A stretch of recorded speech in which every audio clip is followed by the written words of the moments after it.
노동운동의 성지 영등포 산업선교회관이 리모델링을 통해 43년 만에 새 단장을 했습니다.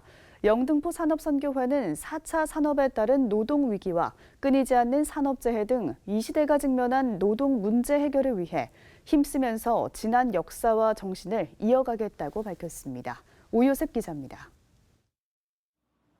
우리나라 노동선교와 인권, 여성, 민주화 운동의 중심이었던 영등포 산업선교회.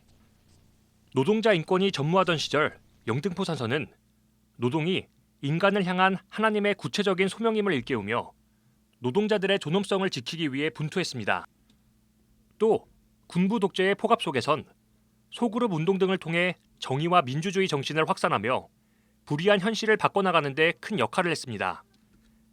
이 같은 역사와 신앙 선배들의 땀과 눈물이 녹아있는 산업선교회관이 리모델링을 통해 새롭게 출발했습니다. 개관 감사 예배에서 설교를 전한 손다랭 목사는 영등포 산업선교회는 엄혹했던 시기 숨 쉴 수 있는 공간이자 어두운 시대를 비추는 주님의 빛이었다며 지난 희생의 전통을 이어가며 우리 시대에 새 희망을 선사해달라고 당부했습니다. 우리 한국 사회 속에 전 세계 안에 더 강력한 그리스도 향기를 존재할 수 있기 위해서 희생했던 분들의 정신을 따라가십시다. 기도로 밤을 새웠던 선배들의 신앙을 이어가십시다.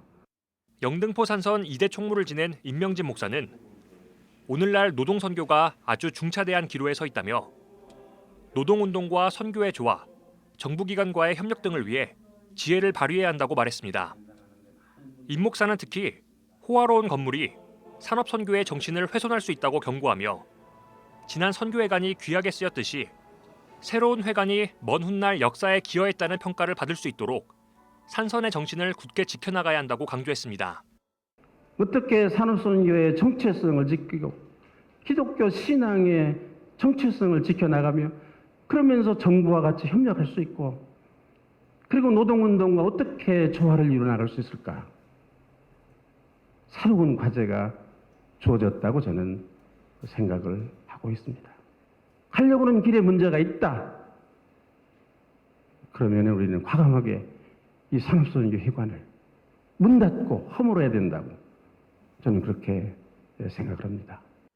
한편 영등포 산업선교회는 플랫폼 산업 등 변화하는 노동 형태에 따른 노동 위기와 비정규직, 산업재해 문제 등을 구조적으로 해결해 나가기 위해 힘쓰겠다고 밝혔습니다.